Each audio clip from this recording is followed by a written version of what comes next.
চিত্রনায়িকা শাবনূর এখন পরিবার নিয়ে অস্ট্রেলিয়ার সিডনিতে থাকেন। মাঝে মধ্যে দেশে আসেন, আবার কিছুদিন থেকে চলে যান। গত এক দশকে এভাবেই চলছে ঢালিউডের একসময়ের জনপ্রিয় এই নায়িকার জীবন। এর মধ্যে হঠাৎ করে অনেকটা চুপিসারে ঢাকায় এসেছেন শাবনূর, তাও মাত্র ৮ ঘণ্টার জন্য। জানালেন, তার এবারের আশাটা অন্য সময়ের মতো ছিল না। সব সময় দেশে ফেরার খবরে আনন্দ থাকলেও এবার আসার পুরোটা সময় তার কেটেছে অস্থিরতায়। জানা গেছে, শাবনূরের এই তাড়াহুড়া ও হঠাৎ বাংলাদেশে আসার সিদ্ধান্ত তার মায়ের অসুস্থতার কারণে। অসুস্থ মাকে সঙ্গে নিয়ে উড়াল দিতে ৮ ঘণ্টার জন্য বাংলাদেশে এসেছিলেন। তাই এবার বাংলাদেশে এসে কাউকে কিছু জানাতে পারেননি। সিডনির সময় গত ২ মার্চ তিনি ঢাকার উদ্দেশ্যে রওনা করেন। মালয়েশিয়ান এয়ারলাইন্সের একটি উড়োজাহাজে চড়ে তিনি একাই ঢাকায় আসেন। ঢাকায় আসার এই কয়েক ঘণ্টার পথটা কিভাবে কেটেছে তা কল্পনাও করতে পারেন না তিনি।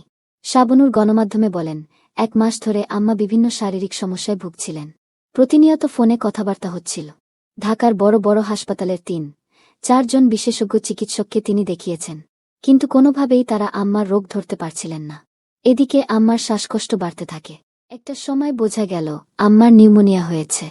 এর বাইরে আরও কয়েকটি সমস্যা ছিল। ২ মার্চ তো এমন অবস্থা হয়েছিল, আম্মা কথা বলার মতো শক্তি হারিয়ে ফেলছেন। শ্বাসকষ্টে একদম কাবু হয়ে পড়েন। সেদিন আম্মার শারীরিক অবস্থা কেমন তা জানতে পারছিলাম না, কারণ তিনি কথা বলতেও পারছিলেন না। আম্মার দেখাশোনার দায়িত্বে যিনি ছিলেন তাকে শুধু বলেছি, আমি আসা পর্যন্ত আম্মার সঙ্গে থাকতে, আম্মাকে মানসিকভাবে শক্তি ও সাহস দিতে। এরপর আমি টিকিট খোঁজা শুরু করলাম। সেদিন রাতেই অনেক কষ্টে টিকিট পেয়ে যাই। লাগেজ নিইনি, তাই কোনো কাপড় চোপড় নিইনি। বলা যায় এক কাপড়েই উড়াল দিই। পাসপোর্ট, টিকিট ও একটা ব্যাকপ্যাক সঙ্গী করেই আমি বাসা থেকে এয়ারপোর্টের উদ্দেশ্যে রওনা হই। প্লেনের পুরোটা সময়, ট্রানজিটের সময় কিভাবে যে কেটেছে তা বলে বোঝাতে পারব না। আম্মার জন্য শুধু দোয়া করছিলাম।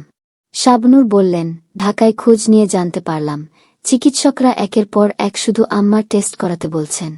এক পর্যায়ে হাসপাতালে ভর্তি করাতেও বললেন, কিন্তু এ অবস্থায় আমি কোনোভাবে হাসপাতালে ভর্তি করাতে ভরসা পাচ্ছিলাম না।